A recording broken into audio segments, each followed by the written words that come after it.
In the autumn of 1857, something happened in Little Rock, Arkansas, that the local authorities buried so deep, it took over a century for whispers to surface.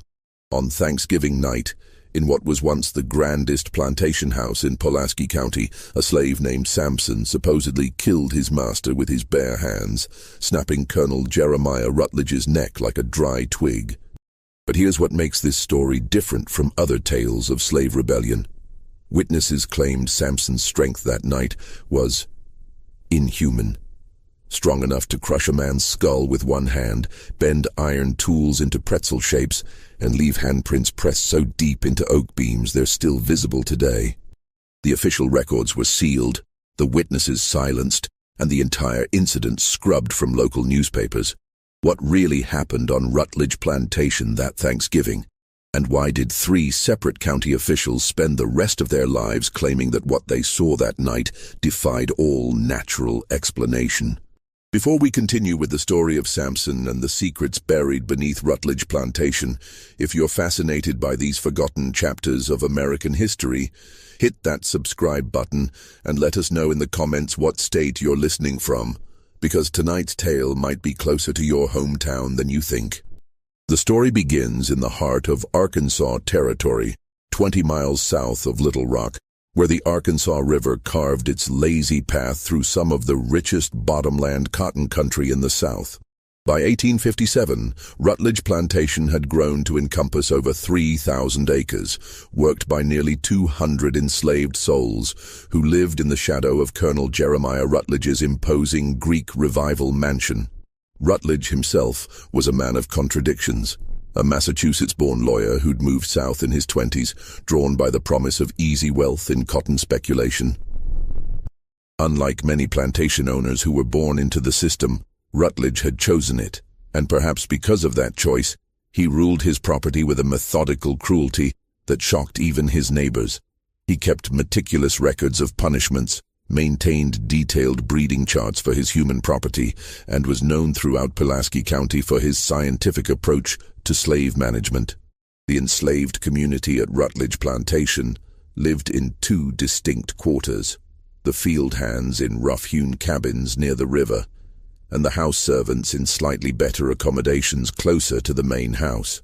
It was a world of whispered conversations, hidden knowledge, and survival strategies passed down through generations. The older slaves spoke of better times under Rutledge's predecessor, a gentler man who'd sold out when the colonel arrived with northern capital and southern ambitions. Among this community, Samson stood apart, not because of his size, though at 6 feet 4 inches, he towered over most men of his era, but because of his strange history. Rutledge had purchased him 3 years earlier from a bankrupt plantation in Louisiana, and the bill of sale listed unusual details. Strong constitution, unusual physical capabilities, possible medical anomaly. Buyer assumes all risks. The seller, a Frenchman named Boudreau, had been eager to part with Samson despite his obvious value as a field hand. Samson never spoke of his previous life, but the other slaves noticed things. He could work 16-hour days in the cotton fields without showing fatigue. He could lift cotton bales that normally required 2 men. His hands, when examined closely, showed calluses so thick and developed they looked almost like horn. The plantation blacksmith, an enslaved man named Jupiter, swore that Samson could bend horseshoes with his bare hands, though he was careful never to display such abilities where the overseer might see. But it wasn't just physical strength that set Samson apart. There was an intelligence in his eyes, a literacy carefully hidden that suggested education far beyond what any slave was permitted to possess. Late at night, some claimed to see him scratching symbols in the dirt outside his cabin, not English letters, but something else entirely. Something that looked almost like formulas. Colonel Rutledge took a particular interest in Samson, though not out of kindness. The colonel had heard rumors about the slave's unusual capabilities and saw an opportunity for both profit and scientific inquiry. Rutledge fancied himself a man of learning, a subscriber to phrenology journals and agricultural periodicals that discussed the natural variations in human specimens. He began conducting what he called strength assessments on Samson. timing his work, measuring his output, and documenting his capabilities in leather-bound journals kept locked in his study. These sessions took place in the plantation's old carriage house, away from prying eyes. Rutledge would have Samson lift increasingly heavy objects, anvils, tree trunks, even sections of iron machinery, while he took notes and made calculations. The colonel was particularly fascinated by what appeared to be Samson's ability to work without fatigue, often pushing him for hours beyond the point where normal men would collapse. By autumn of 1857, these assessments had taken on a darker tone. Rutledge had begun inviting guests to witness what he called his demonstrations. Wealthy planters from neighboring counties who came to see the slave who could allegedly perform feats of impossible strength. Some of these demonstrations involved lifting contests. Others required Samson to bend iron bars or break thick wooden planks with his bare hands. But as Thanksgiving approached, something began to change in Samson's demeanor. The other slaves noticed it first, a tension in his movements, a distant look in his eyes, as if he were calculating something. Jupiter, the blacksmith, later told investigators that Samson had begun asking strange questions about the plantation's layout, about Colonel Rutledge's habits, about which of the house servants had access to which parts of the mansion. The Rutledge household was preparing for what the colonel planned to be his grandest Thanksgiving celebration yet. He'd invited over 40 guests from as far away as Memphis and New Orleans, including several who'd specifically requested to see his remarkable specimen. The menu had been planned for weeks, with special delicacies ordered from as far away as Baltimore. Most importantly, Colonel Rutledge had planned a special after-dinner demonstration featuring Samson, one that he promised would astound his guests and cement his reputation as Arkansas's most forward-thinking plantation owner. What Rutledge didn't know was that Samson had been listening. The house servants, moving invisibly through the mansion as they prepared for the celebration, had overheard conversations about the planned demonstration. More disturbing still, they'd glimpsed some of Colonel Rutledge's private journals, left carelessly open in his study. The entries they'd seen spoke of terminal experiments and ultimate strength limitations and acceptable losses in the name of scientific advancement.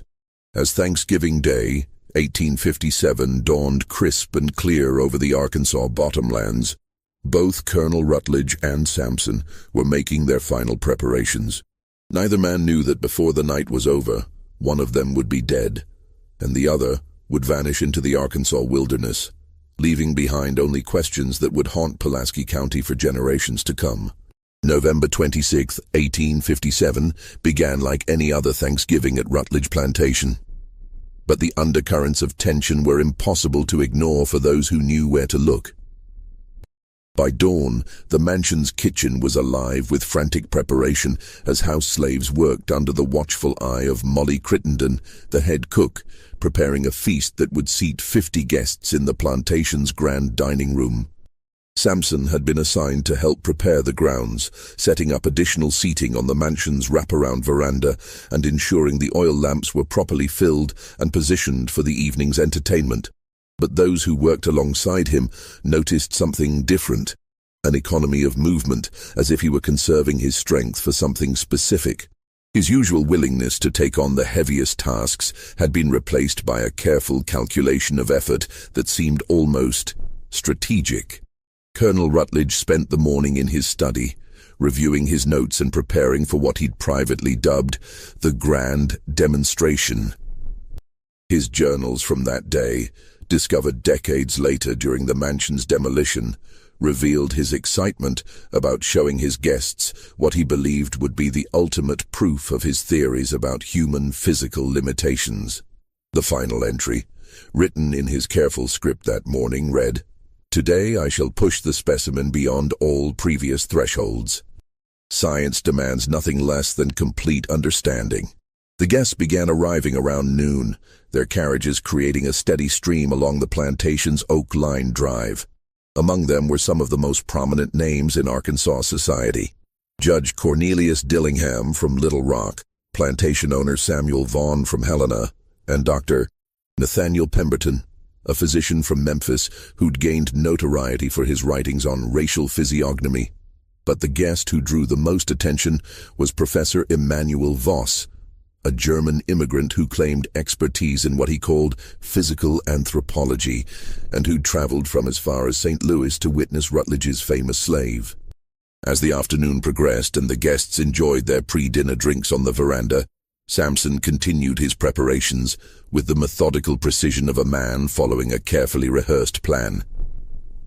Jupiter, the blacksmith, later told investigators that when he'd tried to engage Samson in conversation around 3 o'clock, the larger man had looked at him with eyes that seemed to see right through him, as if his mind were somewhere else entirely.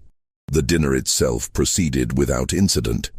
The guests feasted on roasted turkey, sugar-cured ham, cornbread stuffing, and an array of seasonal vegetables, all prepared by skilled hands who moved invisibly between kitchen and dining room.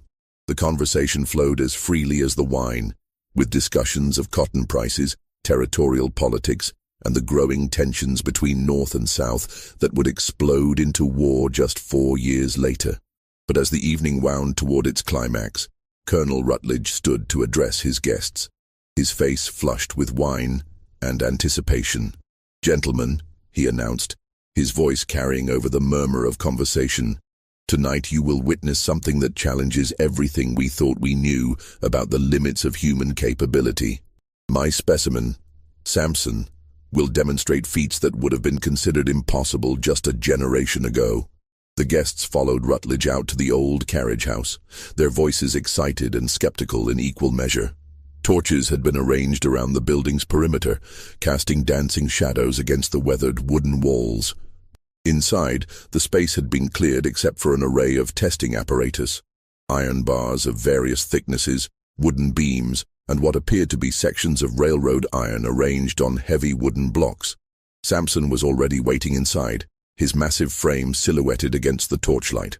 But something about his posture, the way he held his shoulders, the angle of his head, suggested a readiness that went beyond mere physical preparation.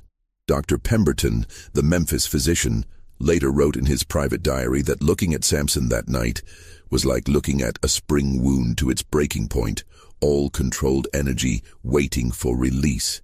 Colonel Rutledge began with his usual demonstrations.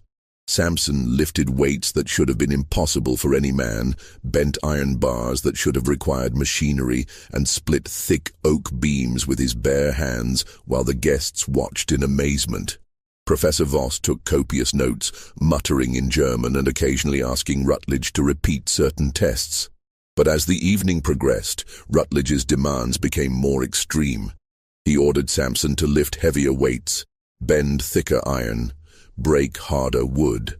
The guests, initially impressed, began to show signs of discomfort as they realized they were witnessing what amounted to systematic torture disguised as scientific inquiry. It was Judge Dillingham who first noticed the change in Samson's expression. Around 10:30, as Rutledge ordered him to attempt lifting what appeared to be a section of railroad rail, something shifted in the slave's demeanor. The careful compliance, the measured responses, all of it vanished, replaced by something that made the judge step backward involuntarily. "Colonel," Dillingham said quietly, "perhaps we've seen enough for one evening." But Rutledge, caught up in the excitement of his demonstration and the attention of his guests, waved off the suggestion. "Nonsense.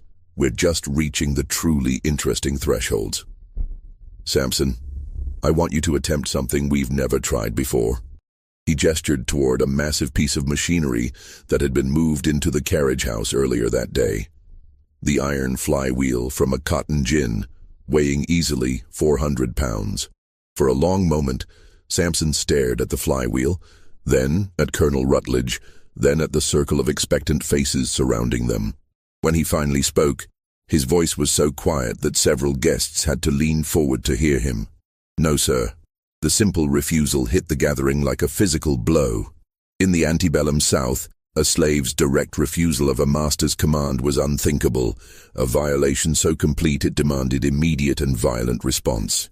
But something in Samson's tone, in the way he held himself, gave everyone pause. Colonel Rutledge's face went through a spectrum of emotions: surprise, anger, and finally a cold fury that his guests had never seen before. "What did you say?" "I said no, sir." Samson's voice was still quiet, but there was something underneath it now. Something that made Professor Voss stop writing in his notebook and Judge Dillingham take another step backward. "You will do as I command," Rutledge said, his voice tight with rage, "or you'll face consequences that will make our previous sessions seem like gentle encouragement." For a moment that stretched into eternity, the two men faced each other across the torch-lit space. Then Samson smiled, and several of the witnesses later swore that they'd never seen an expression more terrifying in their lives. "No, sir," he said one final time, "I don't believe I will." What happened next unfolded with a speed that left most witnesses struggling to process what they'd seen. Samson moved toward Colonel Rutledge with the fluid grace of a man half his size, covering the distance between them in 3 impossibly quick strides. Rutledge had time to raise his hands defensively, time to open his mouth in what might have been a shout or a plea, but no time to escape what was coming. The sound that followed, described by multiple witnesses as resembling a thick branch breaking in a strong wind, would haunt everyone present for the rest of their lives. Colonel Jeremiah Rutledge, master of 3,000 acres and nearly 200 human souls, died instantly as his neck snapped with an audible crack that seemed to echo in the sudden silence. But it wasn't just the killing that terrorized the witnesses, it was the ease of it. Samson had killed his master with no more effort than a normal man might use to break a stick for kindling.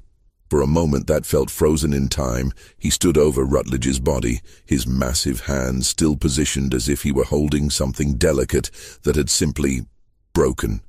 Then he looked up at the circle of horrified faces, and when he spoke, his voice carried an intelligence and education that no slave was supposed to possess. "Gentlemen," he said with perfect diction and a slight accent that none of them could identify, "I suggest you leave now." The stampede that followed was anything but dignified. Prominent citizens of Arkansas society trampled each other in their haste to escape the carriage house, abandoning all pretense of social standing in their panic to reach their carriages and flee into the night.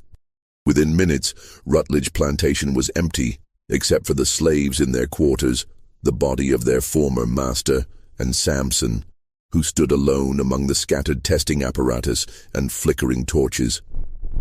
What happened in the hours that followed remains one of the great mysteries of that terrible night. The house slaves, terrified and uncertain, remained in their quarters until dawn. When they finally emerged, they found the carriage house empty, the torches burned out, and Colonel Rutledge's body gone. Samson had vanished as completely as if he'd never existed, leaving behind only the deep handprints pressed into the oak beams where he'd demonstrated his strength, and a plantation full of people who suddenly found themselves without a master, without direction, and without any idea what came next. But the disappearance of Samson and the body was only the beginning. Within hours, riders were dispatched to Little Rock, telegrams were sent, and officials began arriving at the plantation. What they found launched an investigation that would consume the local authorities for months and leave questions that remain unanswered to this day. The immediate aftermath of that Thanksgiving night created chaos throughout Pulaski County. By dawn of November 27th, word had spread through the network of plantation owners, overseers, and county officials who formed the backbone of Arkansas society. The implications were staggering, not just because a slave had killed his master, but because of how completely Samson had vanished, and how traumatized the witnesses had become. Judge Cornelius Dillingham, one of the most respected legal minds in the state, returned to Little Rock in a state that his clerk described as complete nervous prostration. Dr. Nathaniel Pemberton, the Memphis physician, checked himself into a private sanitarium and refused to speak about the events for over a year. Professor Voss simply disappeared, abandoning his hotel room and leaving behind only a trunk full of notes written in what appeared to be a mixture of German and some form of mathematical notation that no one could decipher. Sheriff Thomas Breckinridge arrived at Rutledge Plantation at first light, accompanied by a contingent of armed deputies and several volunteer militia members from Little Rock. What they expected to find was a crime scene. Evidence of violence, possibly an ongoing slave revolt, certainly some trace of where Samson might have fled. Instead, they discovered something far more unsettling. A plantation where life seemed to have simply stopped. The house slaves, when questioned, provided accounts that were maddeningly consistent and completely unhelpful. Yes, they had heard raised voices from the carriage house around 10:30. No, they had not investigated. Slaves learned early not to interfere in their master's business. Yes, they had seen lights moving around the plantation late into the night, but from their quarters, they couldn't determine who might have been carrying them or where they were going. Most frustrating of all, when pressed about Samson himself, the slaves seemed almost unable to provide useful descriptions. He was tall, they agreed. He was strong, certainly.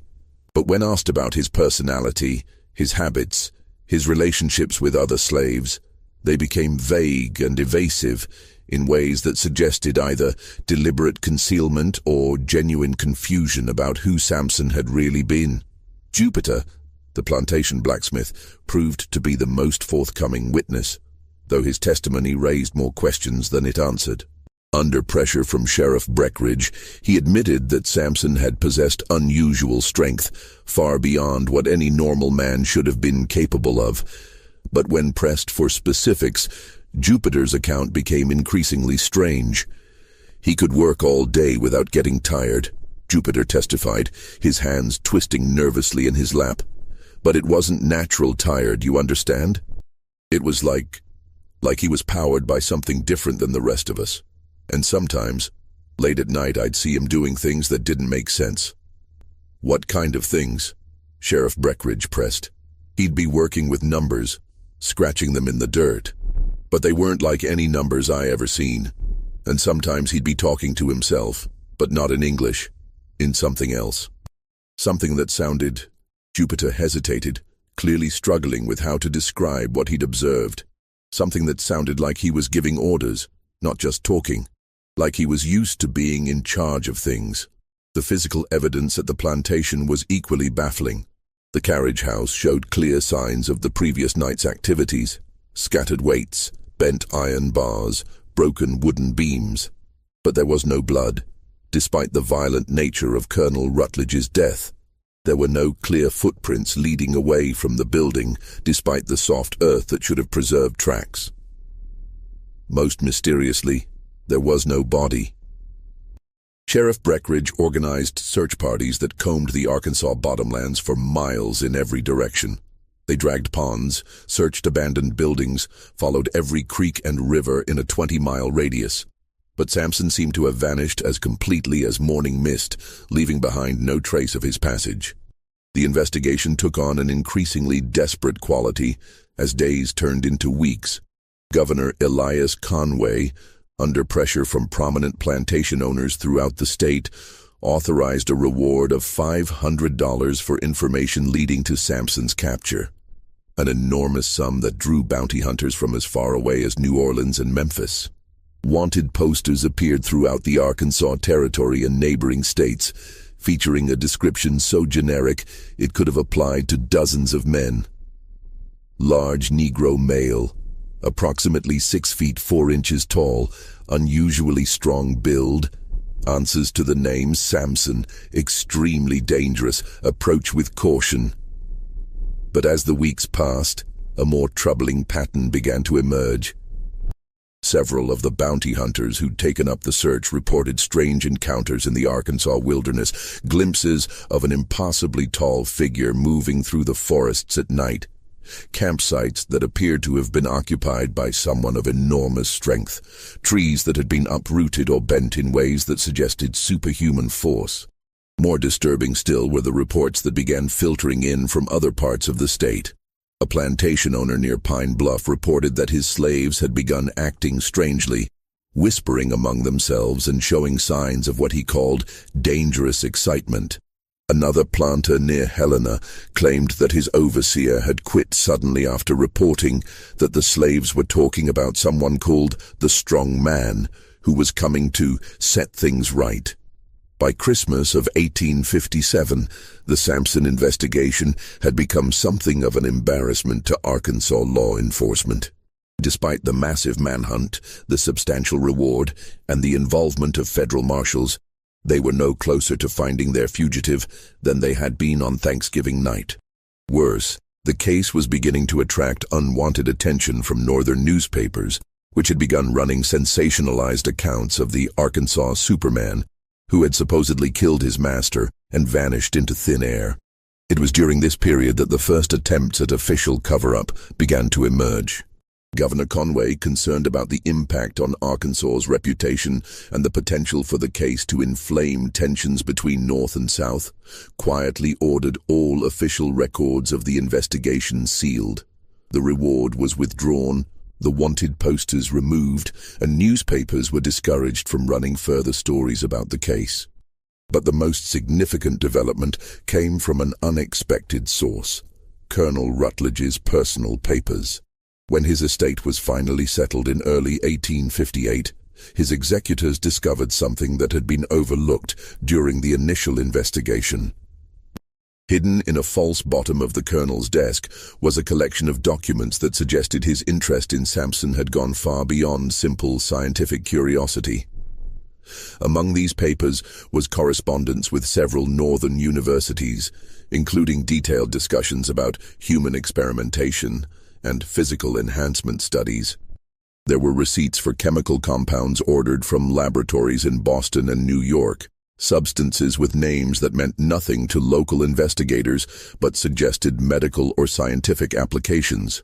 Most intriguingly, there was a bill of lading from a shipping company in New Orleans, dated just 2 weeks before Samson's arrival at the plantation, for what was described as specialized pharmaceutical equipment and associated materials.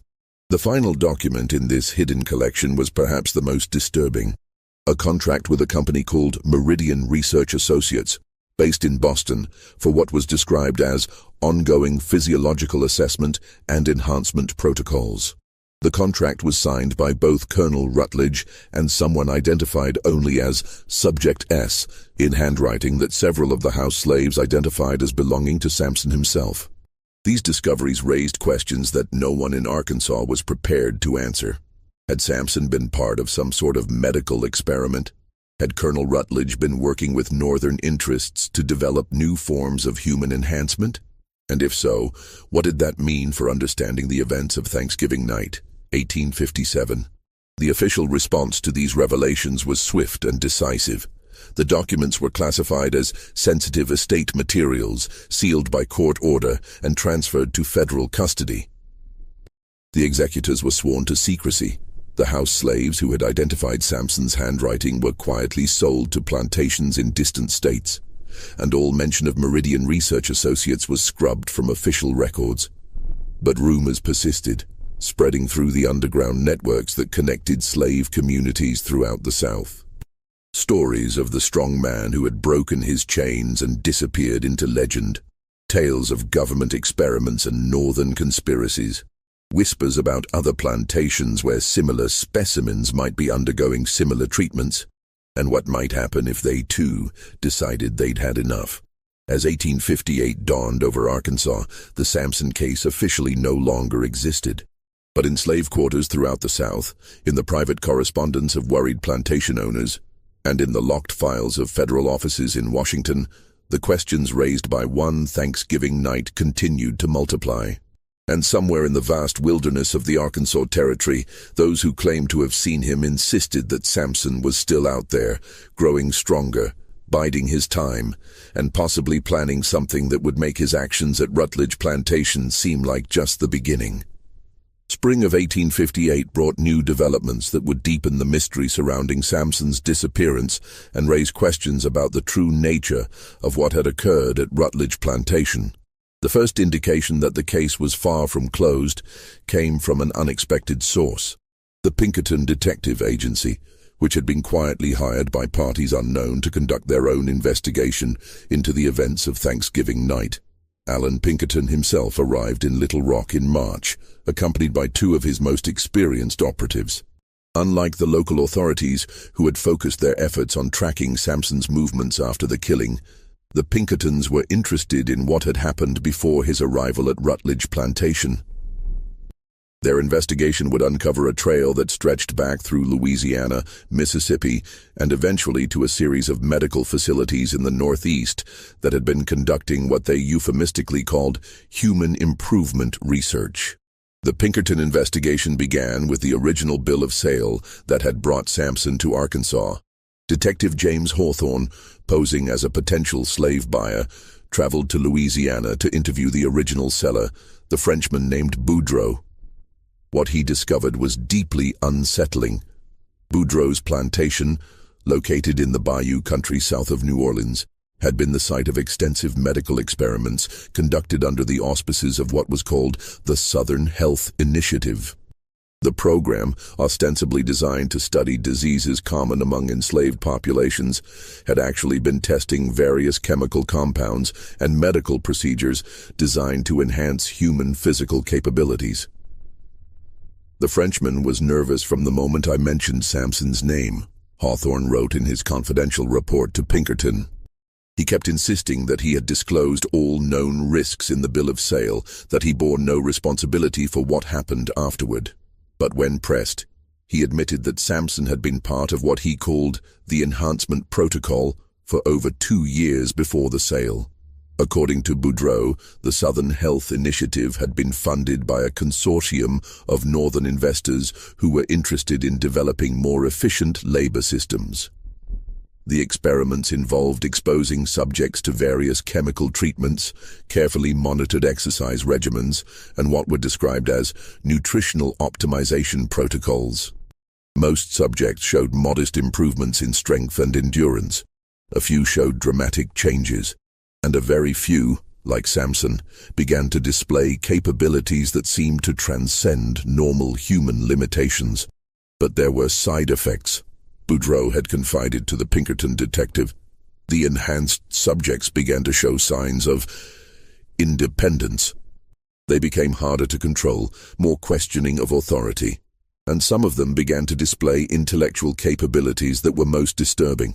Samson was among the worst, or the best, depending on your perspective. He learned to read and write within months, began to understand complex mathematical concepts, started asking questions about the nature of the treatments he was receiving. The Louisiana experiments had been shut down abruptly in 1854, when several enhanced subjects had escaped during a revolt that left 3 overseers dead. Most of the escapees had been recaptured and quietly disposed of, but a few, including Samson, had been sold to distant plantations with carefully worded disclaimers about their unusual characteristics. This revelation led the Pinkertons to investigate the northern connections to the Southern Health Initiative. What they discovered was a network of medical facilities, research institutions, and private laboratories that had been conducting similar experiments throughout the 1840s and 1850s. The work was funded by a combination of private investors, government contracts, and what appeared to be military interests seeking to develop enhanced soldiers for potential future conflicts. The central figure in this network was Dr. Marcus Kleinman, a German immigrant who had established research facilities in Boston, Philadelphia, and Baltimore. Kleinman's work focused on what he called human optimization, using a combination of chemical treatments, physical conditioning, and psychological conditioning to create individuals with enhanced capabilities. His test subjects were drawn from prisons, immigrant populations, and, increasingly, enslaved individuals purchased specifically for experimental purposes. Detective Sarah Chen, one of Pinkerton's most skilled female operatives, infiltrated Kleinman's Boston facility by posing as a nurse seeking employment. Her reports revealed the scope and sophistication of the enhancement program. The facility maintains detailed records on over 200 subjects who have undergone various levels of enhancement treatment, she wrote. The success rate varies dramatically depending on the subject's physical condition, psychological profile, and what they refer to as genetic compatibility factors. Successful subjects show increases in physical strength ranging from 50% to, in extraordinary cases, over 300% of baseline human capability. But the most disturbing discovery came from Chen's access to Kleinman's private correspondence. The doctor had been in regular communication with Colonel Rutledge, receiving detailed reports on Samson's progress and providing guidance on how to maximize the subject's capabilities. More alarming still, the letters revealed that Rutledge's Thanksgiving demonstration had been planned in coordination with Kleinman as the ultimate test of Samson's enhancement. "The subject has reached the limits of our current understanding," one of Kleinman's letters read. "The demonstration you have planned will provide crucial data about the psychological breaking points of enhanced subjects. We must understand what happens when they are pushed beyond all reasonable limits. The implications for future military applications are enormous." The final piece of the puzzle came from an unexpected source. Jupiter, the plantation blacksmith, who had maintained contact with several of the Pinkerton operatives through a network of free blacks in Little Rock. In late April, Jupiter provided information that suggested Samson had not simply vanished, but had been preparing for his escape for months.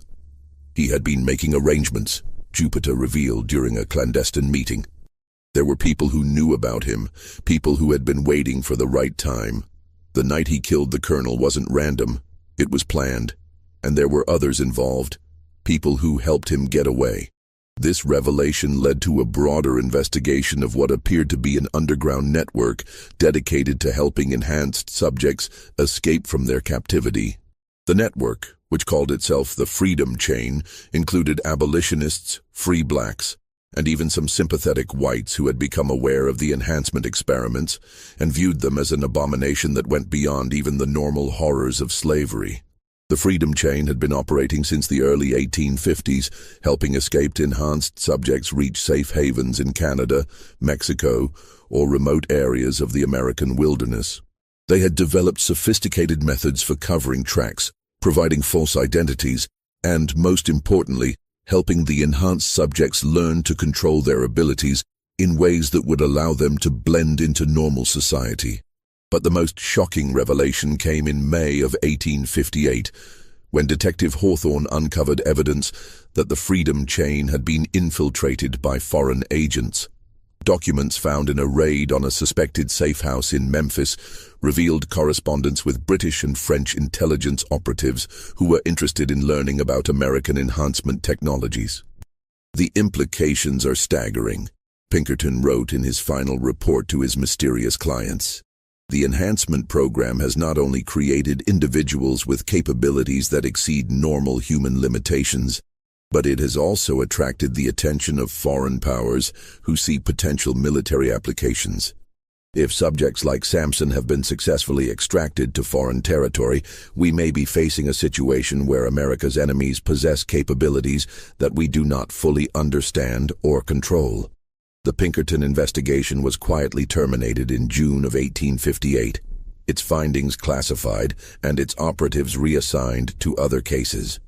But the questions it had raised continued to reverberate through certain circles in Washington, where military officials and government researchers began to grapple with the implications of what they had learned. Meanwhile, reports continued to filter in from throughout the Arkansas Territory and beyond. Sightings of an impossibly tall, impossibly strong figure moving through the wilderness.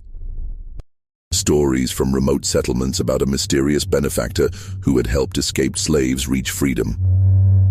Tales from Native American tribes about a man who could outrun horses and bend iron with his bare hands, but who spoke with intelligence and kindness rather than the savage fury that many expected from someone of his capabilities. And in the ruins of what had once been Rutledge Plantation, now abandoned and slowly being reclaimed by the Arkansas wilderness, visitors reported strange phenomena. Deep handprints in oak beams that seemed to grow more distinct rather than fading with time. Areas where the very ground seemed to have been compressed by enormous force. And sometimes on quiet nights when the wind was still, the sound of someone moving through the old carriage house, as if a massive figure were testing his strength against invisible weights. As summer gave way to autumn in 1858, 1 year after the Thanksgiving night that had changed everything, the mystery of Samson had evolved from a local manhunt into something much larger and more complex. The questions were no longer just about where he had gone, but about who he really was, what had been done to him, and what his escape might mean for a nation that was already fracturing along lines of slavery, freedom, and the fundamental question of what it meant to be human. Just when we thought we'd seen it all, the horror in Arkansas intensifies. If this story is giving you chills, share this video with a friend who loves dark mysteries, hit that like button to support our content, and don't forget to subscribe to never miss stories like this. Let's discover together what happens next, because the most terrifying revelations are yet to come. The autumn of 1858 brought a series of incidents that would forever change how the Samson case was understood and feared by those in positions of power. What began as isolated reports of strange occurrences throughout Arkansas and neighboring states gradually coalesced into a pattern that suggested something far more organized and dangerous than a single fugitive slave hiding in the wilderness. The first major incident occurred in October, near the town of Camden in southern Arkansas. A plantation owned by Marcus Henley, one of the state's most prominent cotton producers, experienced what witnesses described as a night of impossible terror. Henley had recently acquired 3 new slaves from a Louisiana dealer, men who bore the same mysterious markings in their bill of sale that had once described Samson: unusual physical capabilities and possible medical anomaly. On the night of October 15th, these 3 men, identified in plantation records only as Caesar, Goliath, and Titan, simultaneously broke free from the plantation's most secure holding facility. But this wasn't a typical escape attempt. According to the surviving overseer, James Huckabee, the 3 men didn't break the locks on their shackles. They broke the shackles themselves, twisting solid iron bands apart with their bare hands as if they were made of clay. "I've been managing slaves for 20 years, Huckabee testified to investigators, "and I've never seen anything like what happened that night. These men moved like they could see in the dark, coordinated like they'd been planning this for years instead of days. And the strength, God help me, the strength was inhuman." The 3 enhanced slaves had systematically destroyed every piece of restraint equipment on the plantation, not just their own bonds, but every chain, every lock, every iron bar that could be used to confine human beings. They had accomplished this destruction in complete silence, without waking the house slaves or alerting the guards until they were ready to leave. When they finally departed, they took with them not just their own freedom, but detailed maps of the local area that they had somehow acquired, along with supplies that suggested they were planning a much longer journey than a simple escape to the next county. But the Camden incident was just the beginning. Within weeks, similar reports began arriving from plantations throughout the region. In Mississippi, 2 enhanced subjects escaped from a research facility near Natchez, leaving behind equipment that had been twisted into abstract sculptures of bent metal and broken wood. In Louisiana, a group of 4 enhanced individuals broke free from what was supposed to be an escape-proof holding facility, but not before systematically destroying every document and research note related to the enhancement program. The pattern was clear and terrifying. The enhanced subjects weren't just escaping randomly. They were being coordinated, directed by some central authority that knew exactly where they were being held and exactly how to free them.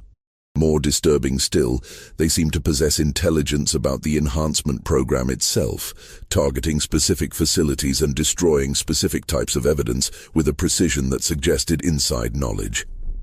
Dr. Marcus Kleinman, the German researcher who had been instrumental in developing the enhancement protocols, arrived in Little Rock in November to consult with federal authorities about the growing crisis. His assessment was grim and increasingly panicked. "We are dealing with subjects who have been fundamentally altered, not just physically but intellectually. he reported in a classified briefing to military officials. The enhancement process appears to have created individuals with capabilities that extend far beyond our original parameters. They are displaying strategic thinking, coordination abilities, and problem-solving skills that suggest we may have inadvertently created a form of enhanced intelligence. Kleinman's most disturbing revelation concerned the psychological profiles of enhanced subjects. According to his research, the chemical and physical treatments that increased their strength and endurance also appeared to break down certain mental barriers that normally limited human potential. Enhanced subjects showed increased memory capacity, faster learning abilities, and most troubling of all, what appeared to be a form of shared consciousness that allowed them to coordinate their actions across vast distances. We believe, Kleinman admitted in his classified report, that we may have accidentally created a new form of human being, one that views ordinary humans not as equals, but as inferior. The implications for social control for the entire structure of our society are catastrophic. Meanwhile, the search for Samson himself had taken on new urgency as authorities began to suspect that he was not just another escaped subject, but possibly the coordinating intelligence behind the growing network of enhanced individuals. Reports from throughout the Arkansas Territory described sightings of an impossibly tall figure who appeared at plantations and research facilities in the days before mass escapes occurred, as if he were conducting reconnaissance missions to plan future operations. Thomas Beauregard, a bounty hunter who had been tracking enhanced subjects since the Camden incident, provided the most detailed account of an encounter with what he believed was Samson himself. In late November, while following tracks near the Buffalo River in northern Arkansas, Beauregard claimed to have come face-to-face with the fugitive in a remote canyon. He was standing on a ledge about 30 feet above me, Beauregard reported to federal marshals, and I knew immediately that this wasn't someone I could take alive. The size of him was inhuman. He had to be close to 7 feet tall and built like he could tear a tree out of the ground, but it wasn't his size that scared me, it was his eyes. He looked at me like he was calculating exactly how long it would take to kill me and whether it was worth the effort. According to Beauregard, Samson had spoken to him in perfect English, with an accent that suggested extensive education. He told me that I was hunting the wrong prey, the bounty hunter recalled. He said that men like him weren't the problem, we were. He said that for too long, people had been treated like property, like animals to be experimented on and discarded. He said that was going to change, whether we wanted it to or not. The encounter had ended without violence, but only because Samson had chosen to leave rather than fight. He just stepped backward off that ledge, Beauregard reported, and when I climbed up to see where he'd gone, there was nothing. No tracks, no sign he'd ever been there. Just those deep handprints in the rock where he'd been gripping the stone. By December of 1858, the enhanced subject situation had escalated to the point where President James Buchanan was receiving regular briefings about what his advisors had begun calling the Samson crisis.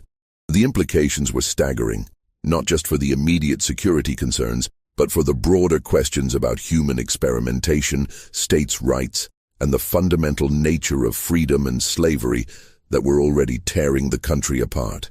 Military officials began developing contingency plans for what they called enhanced subject containment operations, but their planning was complicated by a disturbing realization. They had no clear understanding of exactly how many enhanced individuals had been created over the years, where they all were, or what their ultimate capabilities might be. The various research programs had been conducted in secret, with minimal coordination and virtually no central record-keeping. "We may be facing a situation," wrote General Winfield Scott in a classified memo to the War Department, "where our own scientific ambitions have created a threat that we are fundamentally unprepared to address." These enhanced subjects appear to possess not only superior physical capabilities, but also tactical intelligence that makes them extremely difficult to track or contain. If they are indeed being coordinated by a central authority, possibly this Samson figure, then we may be dealing with what amounts to an insurgency led by individuals who are virtually superhuman. The final incident of 1858 occurred on New Year's Eve at a remote research facility in eastern Tennessee. The facility, operated under military auspices and hidden in the Cumberland Mountains, had been conducting enhancement experiments on volunteer soldiers who had been promised improved strength and endurance in exchange for their service. The program had been so classified that even President Buchanan was unaware of its existence. On the night of December 31st, the facility was attacked by what survivors described as a coordinated force of enhanced individuals, led by someone matching Samson's description. The attack was not a chaotic assault, but a precisely planned military operation that suggested extensive reconnaissance and tactical planning. They knew exactly where everything was, reported Major William Crittenden, the facility's commanding officer. They disabled our communications first, then systematically destroyed all research materials and freed every test subject. The entire operation took less than 2 hours, and they accomplished it without killing a single person, though they made it very clear that they could have eliminated all of us if they had chosen to do so. The most disturbing aspect of the Tennessee raid was the message left behind. Carved into the facility's main laboratory wall, in letters 2 inches deep, was a declaration that would haunt government officials for years to come. The chains are broken. The strong shall no longer serve the weak. A new age begins. The message was signed with a single symbol, a representation of broken shackles that investigators would later discover had appeared at every site where enhanced subjects had escaped or been freed. It was becoming clear that what had begun as isolated incidents of individual escapes had evolved into something much more organized and dangerous. A coordinated uprising led by individuals whose capabilities exceeded anything in previous human experience. As 1859 dawned over a nation already fracturing along lines of slavery and freedom, the Samson crisis represented a new and unprecedented threat to the established order. The enhanced subjects weren't just seeking their own freedom.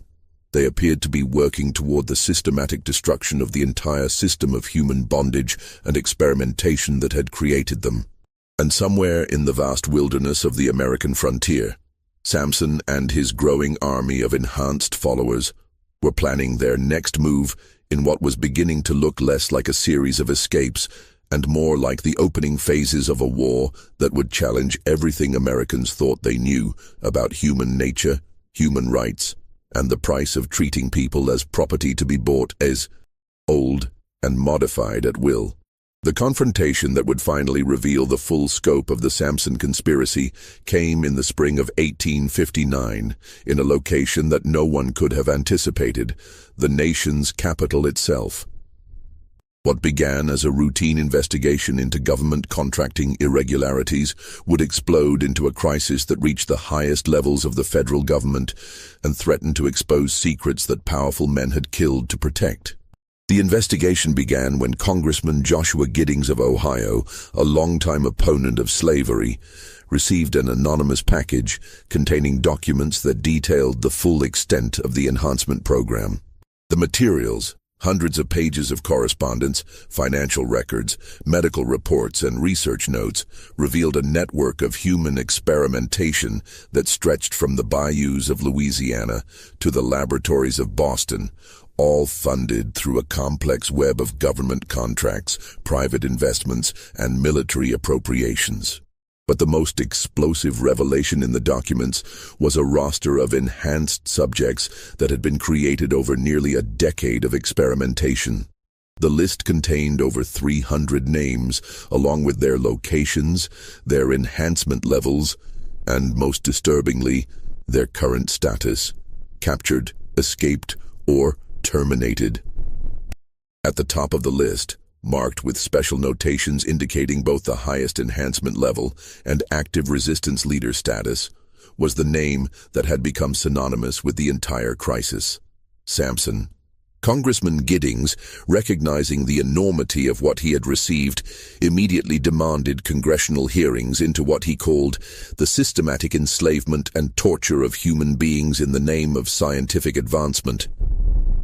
His demands were met with fierce resistance from Southern representatives, who argued that any such investigation would violate states' rights and interfere with legitimate agricultural research.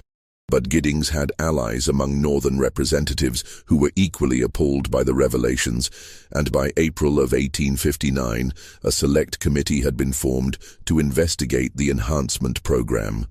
The committee's first public hearing, held on April 21st in the Capitol building, drew enormous crowds and unprecedented media attention. Dr. Marcus Kleinman, subpoenaed to testify about his role in the program, provided testimony that shocked even the most prepared observers. The enhancement protocol was originally conceived as a humanitarian effort, Kleinman testified, his German accent thick with emotion. We believed that by increasing the physical capabilities of enslaved individuals, we could reduce their suffering by making their labor more efficient and less physically demanding. We never intended to create what we ultimately produced. Under aggressive questioning from committee members, Kleinman revealed the true scope of the program's evolution. What had begun as attempts to improve physical health and endurance had gradually expanded into full-scale human modification experiments.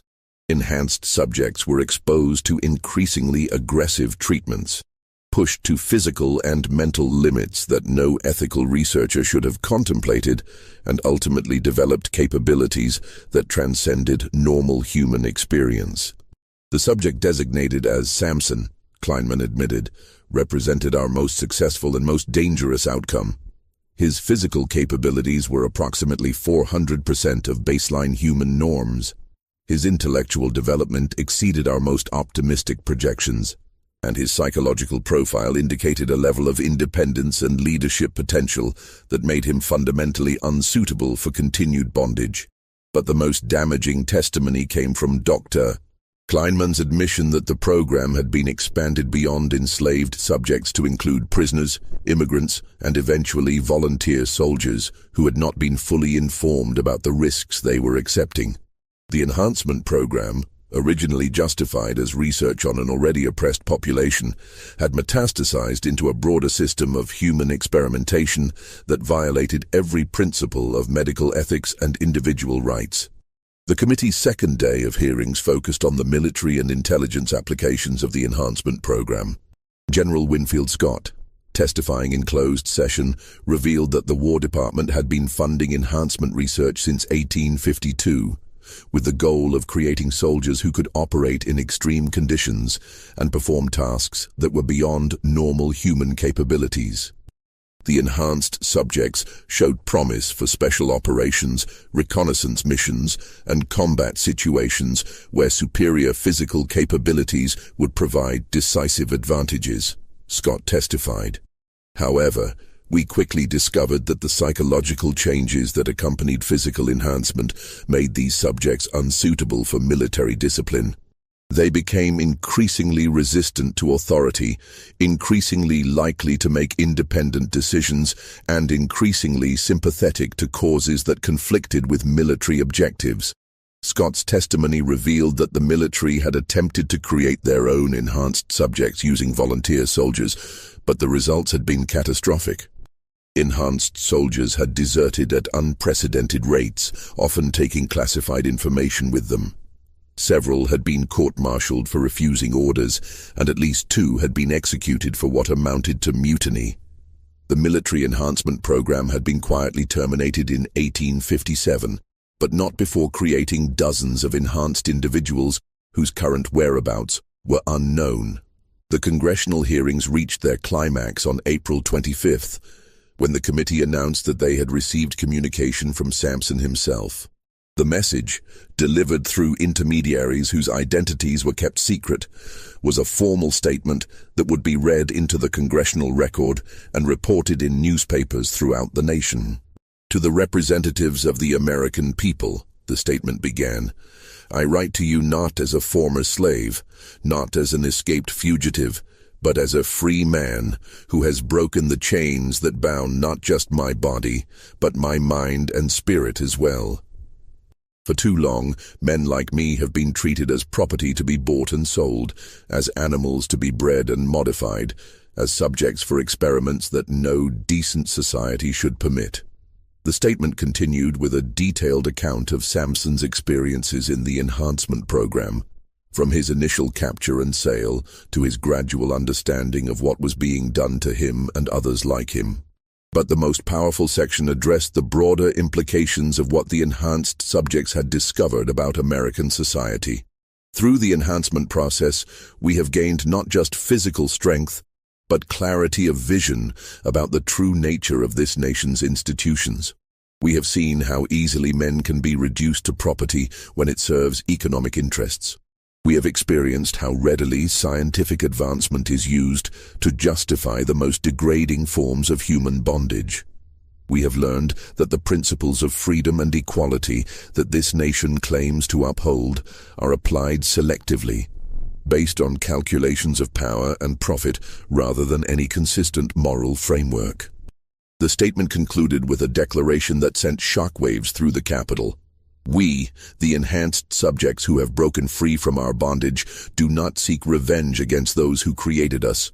We seek justice. We demand the immediate termination of all human enhancement programs. We demand the freedom of all subjects currently held in research facilities. And we demand recognition of our status as free human beings with rights equal to any other Americans. If these demands are not met, we will take whatever actions are necessary to secure our freedom and the freedom of others like us."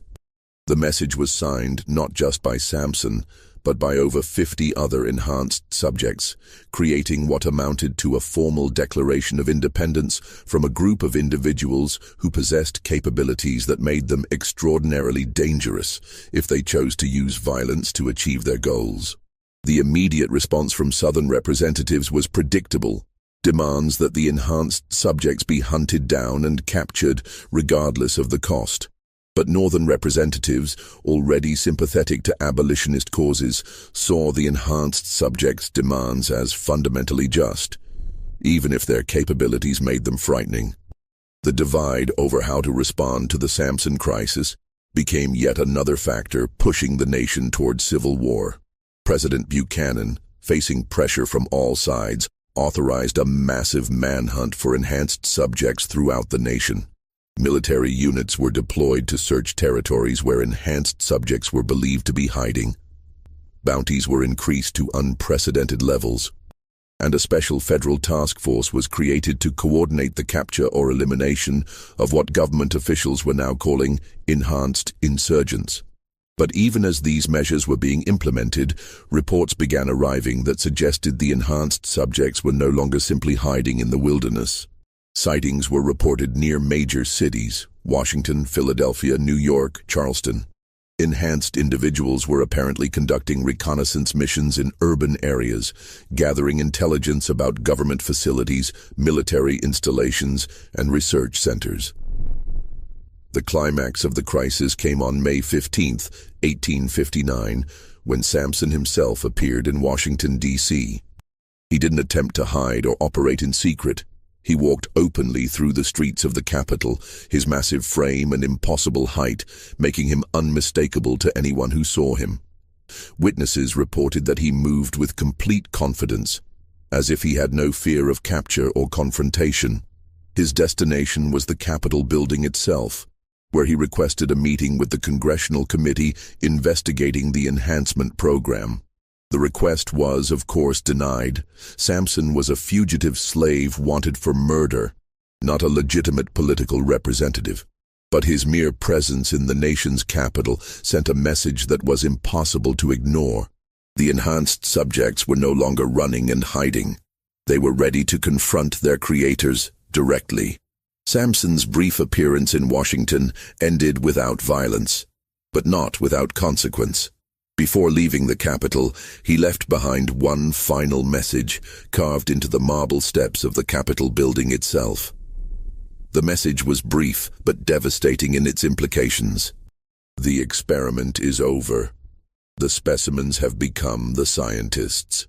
By evening, Samson had vanished as completely as he had appeared, leaving behind only the deep gouges in marble that demonstrated his superhuman strength and the unmistakable message that the enhanced subjects were no longer content to be victims of other men's ambitions.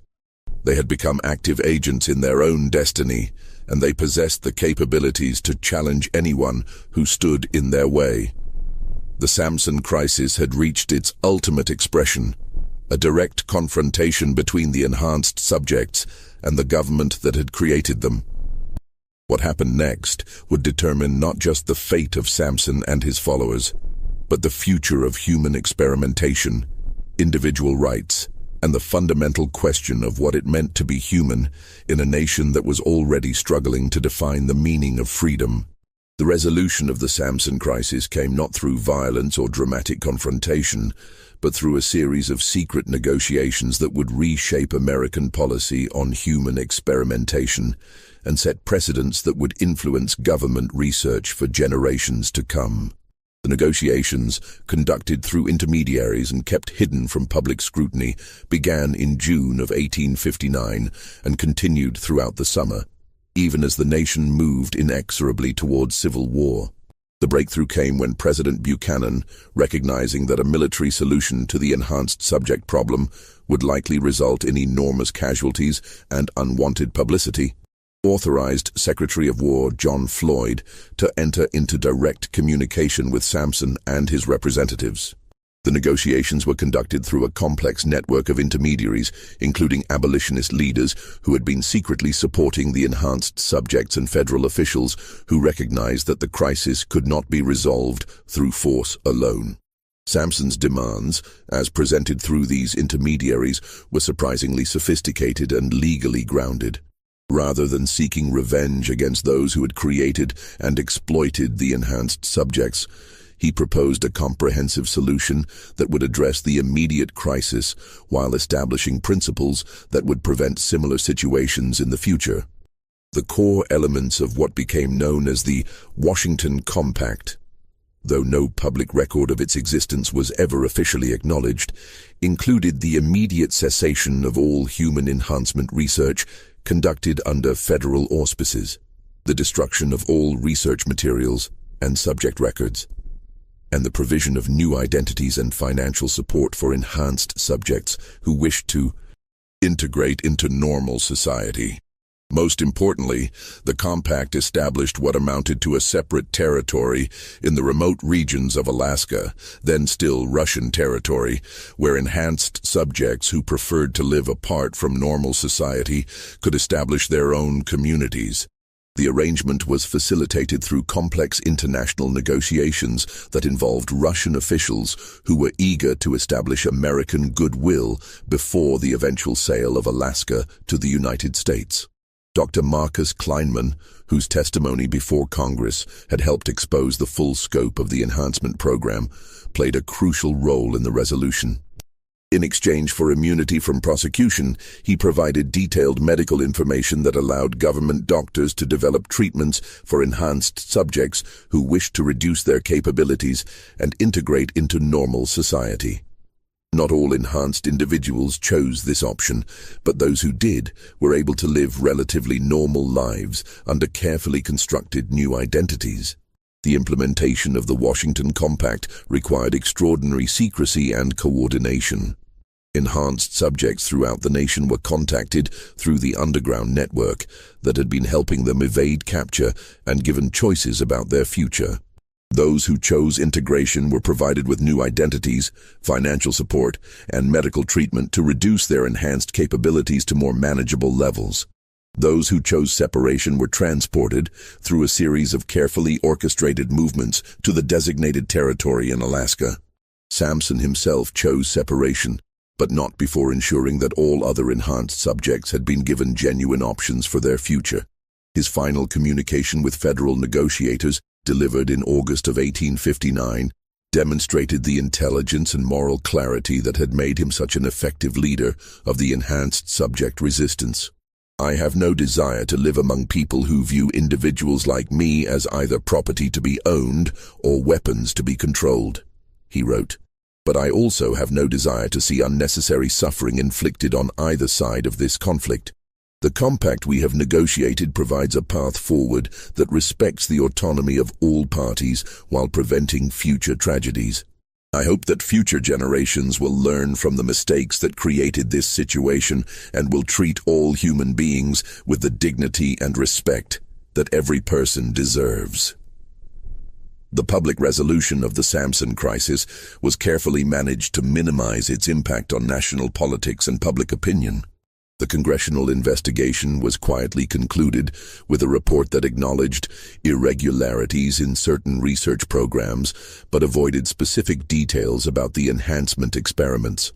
Dr. Kleinman and other key figures in the program were transferred to remote locations where they could continue medical research under strict supervision, but without access to human subjects. The enhanced subjects who chose integration were scattered throughout the northern states, where they lived quiet lives under assumed identities. Many became successful farmers, craftsmen, or small business owners, their enhanced capabilities providing advantages that they were careful not to display too obviously. A few became involved in the Underground Railroad, using their abilities to help other enslaved individuals escape to freedom. Those who chose separation established communities in Alaska that became legendary among the territory's indigenous populations for their strength, wisdom, and commitment to justice. These communities maintained contact with each other and with certain government officials, serving as both a reminder of the enhancement program's consequences and a resource that could be called upon in extreme circumstances. The most lasting impact of the Samson crisis was its effect on federal policy regarding human experimentation. The Washington Compact included provisions that established the first formal ethical guidelines for government-sponsored medical research, principles that would eventually evolve into the modern system of informed consent and human subjects protection. While these guidelines were initially kept secret, they influenced government research practices and helped prevent similar crises in future decades. The Civil War, which began less than 2 years after the resolution of the Samson crisis, overshadowed the enhancement program in public memory. The massive casualties and social upheaval of that conflict made the story of a few dozen enhanced individuals seem relatively minor by comparison. Official records of the program were classified and eventually forgotten, buried in archives that would not be opened for over a century. But the impact of Samson and the enhanced subjects extended far beyond the immediate resolution of their crisis. The communities they established in Alaska became centers of learning and technological innovation, developing advanced techniques in engineering, medicine, and agriculture that would eventually benefit the entire territory. Several of the enhanced subjects who chose integration became important figures in the abolitionist movement, using their capabilities and their unique perspective to help end the system of slavery that had made their own exploitation possible. Most importantly, the Samson crisis demonstrated that human dignity and individual rights could triumph over even the most sophisticated systems of oppression and exploitation. The enhanced subjects had not just escaped from their bondage, they had fundamentally challenged the assumptions that made such bondage possible in the first place. As the years passed and the details of the enhancement program faded from official memory, the story of Samson became legend rather than history.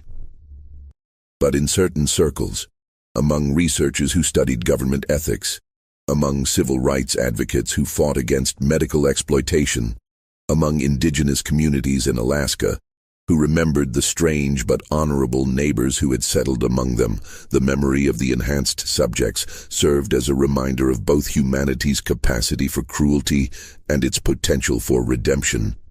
The handprints that Samson had left, pressed into the oak beams of the Rutledge plantation carriage house, remained visible for decades after the building's abandonment. A physical reminder of the night when one man's refusal to accept degradation had sparked a crisis that changed American history.